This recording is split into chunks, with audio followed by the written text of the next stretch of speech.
Le monde bouillonne de tensions.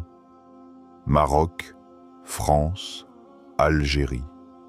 Les cartes bougent, les alliances se font et se défont. Mais derrière les discours et les frontières, une autre force se dessine. Une ombre mystérieuse que les puissances redoutent plus qu'une armée, l'ombre du Mahdi. Et si ce que nous voyons n'était qu'un voile, et que la véritable bataille se jouait dans ton cœur? Reste jusqu'au bout, car ce message pourrait changer ta vision du monde et de toi-même. 1. Le décor du monde. Tensions visibles, mystères invisibles.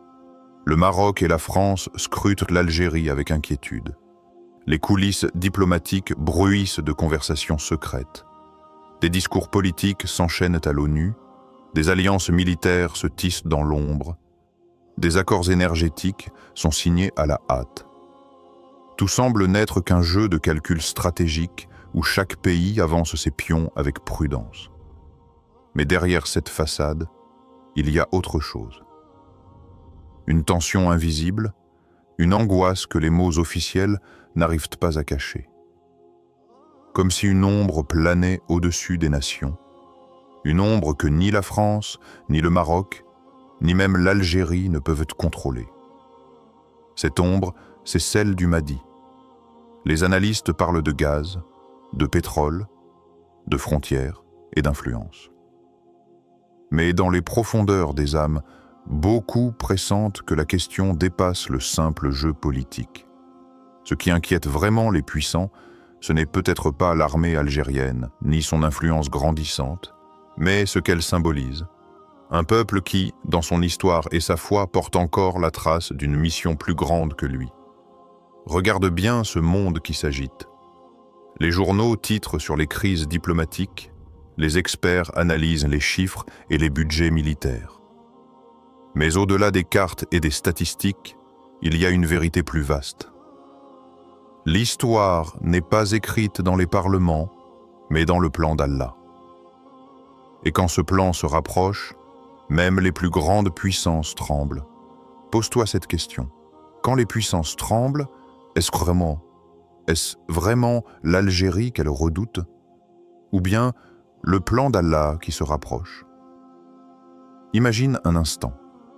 Un diplomate français, assis dans son bureau parisien, entouré de rapports, d'analyses et de cartes stratégiques. Il se demande comment contenir l'Algérie, comment maintenir l'influence française dans le Maghreb. Mais au fond de lui, une inquiétude le hante. Et si quelque chose échappait à son contrôle? Une force qui ne se mesure pas en armée ni en budget, mais en foi et en éveil spirituel. De l'autre côté, un responsable marocain regarde vers l'ouest, vers son voisin algérien. Il craint les tensions qui montent, il redoute les mouvements de foule, les slogans dans les rues qui parlent de dignité, de justice, de retour à l'essence de l'islam. Il se demande comment contenir cette marée. Mais il ignore qu'on ne peut pas contenir un vent spirituel lorsqu'Allah décide qu'il doit souffler. L'histoire humaine a toujours été ainsi. Les empires bâtissent pas des murs, mais une simple brise venue d'Allah les fait s'effondrer. Pharaon avait ses armées, mais un prophète avec un bâton les a réduites à néant.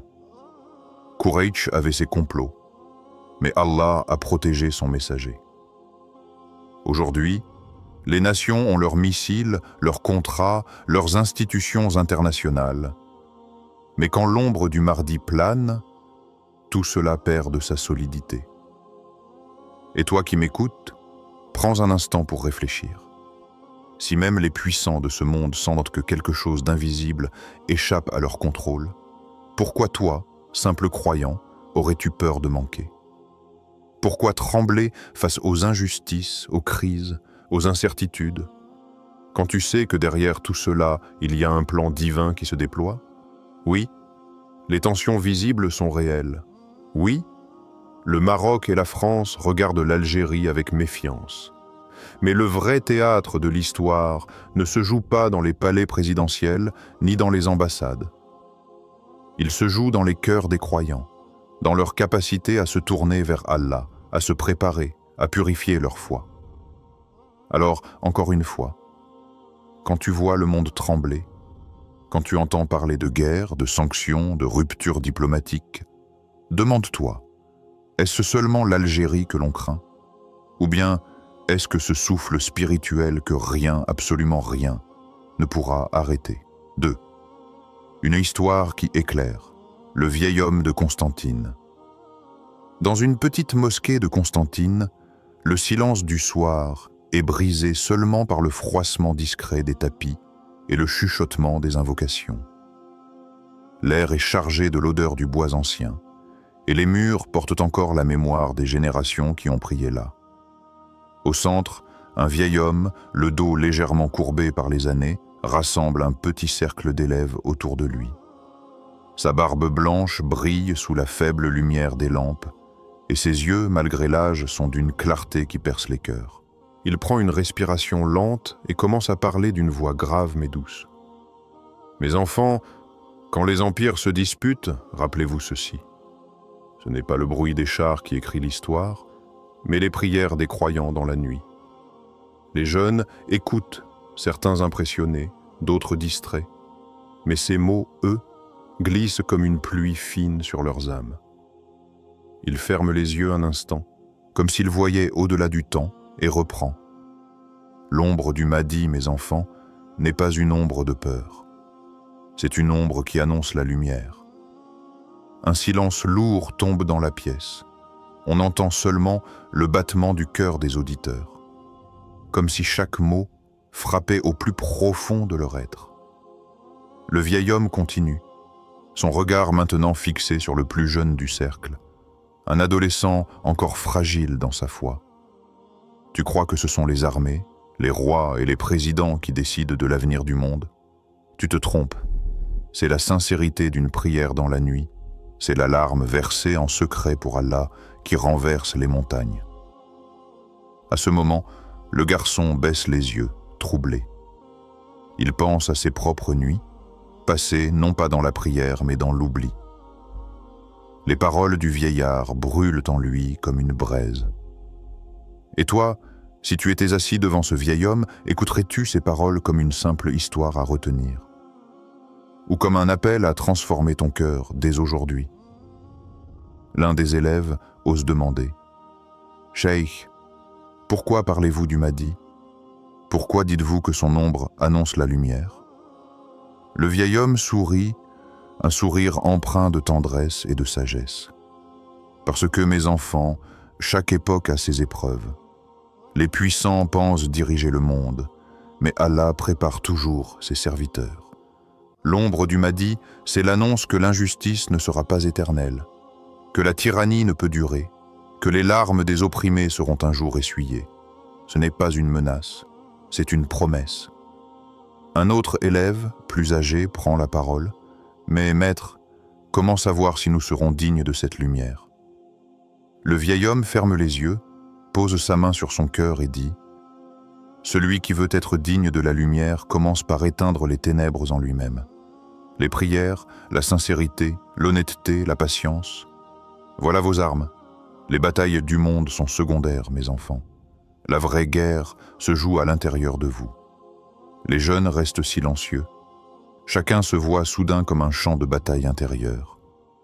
Les tentations contre la foi, l'orgueil contre l'humilité, la paresse contre l'effort. Le vieil homme a réussi à leur montrer que le monde extérieur, avec ses empires et ses alliances, n'est qu'un reflet du combat intérieur que chaque croyant doit mener. Regarde maintenant cette scène dans ton esprit. Imagine-toi assis dans ce cercle, le parfum du bois ancien dans tes narines, le regard bienveillant de ce vieil homme posé sur toi. Tu entends sa voix résonner doucement. Mes enfants, préparez vos âmes, car le temps s'approche où ceux qui n'auront pas allégé leur cœur ne supporteront pas le poids des événements. Il se tait, et dans ce silence, les jeunes sentent une lourdeur nouvelle, la responsabilité. Pas la responsabilité de prédire l'avenir, mais celle de se préparer intérieurement. Et toi, que ferais-tu? Te lèverais-tu le lendemain en changeant quelque chose dans ta vie, en priant une raka de plus dans la nuit, en demandant pardon à Allah avec plus de sincérité? Ou bien laisserais-tu ces paroles s'éteindre comme une bougie qu'on souffle au vent? Car les histoires comme celle de ce vieil homme ne sont pas des contes anciens. Elles sont des miroirs. Elles te montrent ton état. Elles t'interpellent. Et dans ces yeux brillants, il n'y a pas seulement un passé qui parle, mais un futur qui appelle. 3. La France et le Maroc. Peur politique, peur spirituelle, la France s'inquiète. Dans les couloirs de l'Élysée, les conseillers répètent toujours les mêmes mots: perte d'influence, recul stratégique, affaiblissement économique. L'Algérie devient une énigme qui échappe au calcul habituel. Ses ressources, son poids géopolitique, sa voix de plus en plus forte sur la scène internationale inquiètent Paris. Mais au-delà de la politique, il y a autre chose. Un trouble que l'on n'ose pas nommer. Le Maroc, lui, observe avec nervosité son voisin. Dans les palais de Rabat, on parle d'équilibre, de stabilité, d'alliance à renforcer avec l'Occident. La peur est subtile mais réelle. Peur que l'Algérie ne prenne une place centrale. Peur que son aura ne dépasse les frontières. Peur que l'ombre du Mahdi ne soit associée à cette terre. Car le peuple ressent parfois avant les dirigeants, et les murmures spirituels franchissent toujours les murs des palais. Mais arrêtons-nous un instant. Car derrière ces analyses géopolitiques, il y a une vérité plus profonde. Ce qui trouble les nations n'est pas seulement une Algérie plus forte militairement ou économiquement. Ce qui dérange, c'est le symbole qu'elle porte. Une terre qui, malgré ses blessures et ses contradictions, reste ancrée dans une mémoire de lutte, de résistance et surtout de foi. Une terre où le souvenir du combat spirituel demeure vivant. Tu vois, les alliances humaines paraissent solides. Traités, pactes, accords militaires. Mais en réalité, elles sont fragiles comme du verre. Car quand l'ombre du Mahdi plane, toutes ces constructions humaines se fissurent. Ce n'est pas une armée qui effraie les puissants, c'est l'idée qu'un peuple puisse être réveillé par une force invisible, une foi qui ne se négocie pas dans les chancelleries. Et toi, je veux que tu prennes cette image et que tu la retournes vers ton propre cœur. Car les nations, d'une certaine manière, ne sont qu'un reflet des individus. Toi aussi, tu bâtis des alliances fragiles. Peut-être avec tes habitudes, celles que tu gardes malgré toi. Peut-être avec tes tentations que tu justifies comme si elles ne faisaient pas vraiment de mal. Peut-être avec tes compromis, ces petits pactes intérieurs que tu signes chaque jour pour éviter l'effort de la sincérité. Regarde-toi avec sincérité. N'as-tu pas toi aussi des accords silencieux avec tes faiblesses? Des murs que tu crois solides mais qui, au premier souffle de vérité, s'effondrent? Imagine une seconde que ces murs disparaissent. Tes excuses, tes masques, tes faux équilibres, balayés. Que resterait-il de toi? Serais-tu prêt à accueillir la vérité d'Allah sans détour, même si elle venait briser ton confort? Les nations craignent la perte de leur influence. Mais toi, qu'est-ce que tu crains de perdre? Une habitude qui te rassure? Un plaisir éphémère? Une relation que tu sais injuste? Ton statut? Ton image aux yeux des autres? C'est là la grande leçon. Le monde extérieur et le monde intérieur se répondent. Quand la France craint l'Algérie, c'était comme ton ego craignant la foi véritable. Quand le Maroc redoute l'ombre du Mahdi, c'est comme ton âme qui tremble face à l'appel d'Allah à changer. Ce ne sont pas des peurs politiques, ce sont des peurs spirituelles. Tu comprends? Les alliances humaines deviennent fragiles devant la lumière du Mahdi, comme tes illusions deviennent fragiles devant la lumière d'Allah. Alors je te repose cette question. Dans ton propre cœur, quelles sont les alliances fragiles que tu maintiens? Des habitudes, des tentations, des compromis? Et si ces murs s'effondraient, si tout ce que tu crois solide s'écroulait, resterais-tu debout? Serais-tu capable d'accueillir la vérité d'Allah sans détour, même si elle bouleverse ta vie? 4. L'Algérie spirituelle, entre terre et ciel, dans les ruelles anciennes d'Alger, entre les pierres blanchies par le temps et les échos de l'appel à la prière, une légende circule. Elle ne se transmet pas dans les livres d'histoire, mais dans les murmures des anciens, dans les confidences des mères à leurs enfants, dans les prières récitées au cœur des nuits. Cette légende dit qu'un jour, cette terre deviendra témoin d'événements qui bouleverseront les nations. Les puissants, ceux qui croient contrôler le destin des peuples, verront alors des signes qu'ils ne pourront ignorer. Des signes qui ne viendront pas des palais, ni des parlements, ni des champs de bataille, mais d'un lieu bien plus profond, le cœur des croyants. Car ce ne sont pas des armes qui ébranleront le monde, mais des âmes purifiées. Ce ne sont pas des armées de métal qui feront trembler les tyrans, mais des cœurs qui ne ploient que devant Allah. Voilà le secret que redoutent les ennemis de cette terre, l'éveil spirituel d'un peuple. Souviens-toi, l'Algérie n'est pas seulement une nation inscrite sur une carte. Elle est une mémoire vivante, un rappel que les chaînes peuvent se briser, que l'oppresseur finit toujours par tomber, que la foi peut résister à des siècles de domination. Chaque pierre de la Casbah, chaque mosquée, chaque tombe d'un martyr porte ce témoignage silencieux. Et aujourd'hui, cette mémoire devient prophétique. Car dans les yeux des croyants qui se lèvent la nuit pour prier, dans les larmes des mères qui invoquent Allah pour leurs enfants, dans les pas discrets de ceux qui nourrissent les pauvres en silence, là se prépare une révolution que rien ne pourra arrêter. Écoute bien ces paroles. Les nations craignent les chars et les missiles, mais ce qu'elles devraient nous craindre le plus, ce sont ces fronts qui se posent sur le sol en prosternation. Car un cœur prosterné devant Allah ne peut plus être enchaîné par personne. Imagine une armée invisible, non pas une armée de soldats armés, mais une armée de croyants sincères, dont les âmes brillent plus fort que n'importe quelle lumière artificielle. Imagine des milliers de voix qui s'élèvent dans la nuit pour invoquer le nom d'Allah. Imagine des cœurs unifiés, purifiés, prêts à porter une lumière qui dépasse le temps et l'espace. Voilà ce que l'ennemi redoute. Pas une invasion, mais une élévation. Une légende raconte qu'un jour, les plaines, les montagnes et les déserts de cette terre seront traversés par des hommes et des femmes dont la foi sera plus tranchante qu'une épée. Non pas pour détruire, mais pour rétablir la justice. Non pas pour dominer, mais pour relever ce que l'injustice a écrasé. Et toi, spectateur qui écoute ces mots, ne crois pas que cette légende est lointaine. Elle t'appelle directement. Car cette élévation spirituelle ne commence pas avec des foules, mais avec une seule âme, la tienne. Elle commence quand tu décides de purifier ton regard, de discipliner ta langue, de libérer ton cœur des illusions du monde.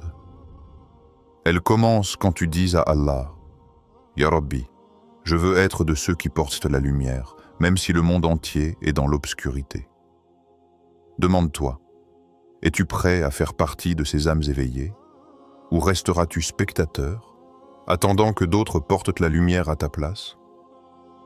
Car le danger n'est pas de ne pas voir les signes. Le vrai danger, c'est de les voir et de rester immobile. L'ombre du Mahdi n'annonce pas seulement un changement du monde, elle annonce un test pour chaque croyant. Seras-tu de ceux qui s'élèvent ou de ceux qui détournent le regard? L'Algérie spirituelle est un miroir. Elle te rappelle que les empires passent, mais que la foi demeure. Elle te rappelle que les oppresseurs tombent, mais que ceux qui marchent avec Allah ne tombent jamais seuls. Elle te rappelle que les armes rouillent, mais qu'un cœur purifié devient éternel. Alors regarde cette terre entre ciel et poussière. Elle n'est pas seulement un pays, elle est une promesse. Une promesse que la lumière finira toujours par vaincre l'obscurité. Une promesse que les prières des croyants dans la nuit ont plus de poids que tous les discours des puissants. Une promesse que l'histoire n'appartient pas à ceux qui possèdent les armes, mais à ceux qui possèdent la foi. 5. L'appel final. Entre crainte et espérance. L'ombre du Mahdi n'est pas une simple rumeur, ni un mythe que l'on raconte dans les cercles secrets. C'est une épreuve, une secousse silencieuse qui agit d'abord dans les cœurs. Certains entendent ce mot et se crispent de peur, car ils y voient l'annonce de bouleversements, de guerre, d'instabilité. D'autres, au contraire, entendent ce même mot et leur âme s'illumine. Ils y voient l'annonce de la justice, de la miséricorde, du triomphe de la vérité. Mais pose-toi cette question. Pourquoi la même annonce peut-elle provoquer deux réactions si opposées? La réponse est simple, car tout dépend de l'état du cœur. Un cœur attaché aux illusions de ce monde tremblera à l'idée que tout s'écroule. Mais un cœur ancré dans Allah verra dans ce bouleversement une libération. Comme le croyant qui, dans la tempête, ne craint pas le vent mais remercie le Seigneur qui l'envoie. Et regarde autour de toi. Le Maroc, la France, l'Algérie, les États-Unis, les grandes puissances, tout cela fait partie du décor. Des pièces d'un théâtre immense où se jouent des stratégies, des alliances, des calculs. Mais le vrai théâtre, celui qui décide réellement du sort de l'humanité, n'est pas sur les cartes politiques, il est dans ton âme. Car le Mahdi n'apparaîtra pas seulement dans le monde extérieur, il apparaîtra dans le monde intérieur de ceux qui seront prêts. Alors demande-toi, seras-tu prêt le jour où Allah dévoilera ses plans? Seras-tu de ceux qui auront purifié leur cœur avant l'heure, ou de ceux qui courront trop tard derrière une lumière qu'ils n'auront pas cultivée? Car la véritable préparation ne se fait pas dans les arsenaux ni dans les parlements. Elle se fait dans la prière de l'aube, dans le repentir silencieux, dans les larmes qui coulent en la nuit quand personne ne te voit. L'ombre du Mahdi n'est pas venue pour effrayer. Elle est venue pour réveiller. Elle est ce souffle qui te dit « Ne perds plus ton temps, ne retarde plus ton retour à Allah. » Peut-être que tu crois avoir encore des années devant toi. Peut-être que tu dis « Quand je serai plus âgé, je changerai. Quand je me marierai, je deviendrai meilleur. Quand je serai prêt, je me rapprocherai d'Allah. » Mais qui t'a garanti que tu verras demain? Et si ce souffle, cette ombre, ce rappel était justement ton ultime avertissement? Ne crois pas que la préparation au mardi est un sujet réservé aux savants ou aux politiques. Elle est ton sujet. Elle est ton test. Parce que ce que l'on appelle fin des temps n'est pas seulement un événement collectif. C'est aussi ta propre fin, ton propre retour, ton propre rendez-vous avec Allah. Et au fond, qu'est-ce qui est le plus terrifiant? Que le monde s'écroule, ou que ton cœur s'écroule avant même que le monde ne tremble. Allah ne t'a pas créé pour que tu sois spectateur. Il t'a créé pour que tu sois acteur, porteur de lumière dans un monde qui s'assombrit. Peut-être que ton rôle ne sera pas de changer des nations, mais de changer une seule personne, de sauver un seul cœur par ta sincérité, par ton exemple, par ta foi. Peut-être que ce cœur sauvé sera celui qui un jour portera la bannière de vérité. Alors, ne minimise pas ton rôle. Ne dis pas « Qui suis-je pour être concerné ?» Car chaque âme sera concernée. Et toi, tu as le choix, être préparé ou être surpris. Et si ce rappel est arrivé jusqu'à toi aujourd'hui, ce n'est pas par hasard. Allah t'a choisi pour entendre ces paroles. Peut-être que c'est ton signe, ton réveil, ton appel final avant que les portes ne se ferment. Ya Allah, purifie nos cœurs des illusions et des attaches à ce bas monde. Fais de nous ceux qui comprennent tes signes et qui s'élèvent avec espérance au lieu de trembler de peur. Rends-nous dignes de ton secours, dignes de marcher dans la lumière quand l'ombre recouvre la terre. Ya Allah, accorde-nous des âmes sincères, des cœurs qui ne ploient que devant toi. Fais de nous ceux qui ne craignent rien ni personne, sauf toi. Accorde-nous la force d'attendre tes promesses avec patience et la dignité de les accueillir avec gratitude. Amin. Les nations peuvent trembler, les empires peuvent s'effondrer. Mais le vrai théâtre, c'est ton âme. La question n'est pas seulement quand viendra le Mahdi, mais seras-tu prêt quand Allah dévoilera ses plans? Si cette vidéo t'a parlé, partage-la pour que d'autres entendent cet appel. Abonne-toi pour ne rien manquer des prochains rappels. Et surtout, garde ton cœur éveillé, car les signes ne sont pas loin. Qu'Allah nous guide tous vers sa lumière. Amin.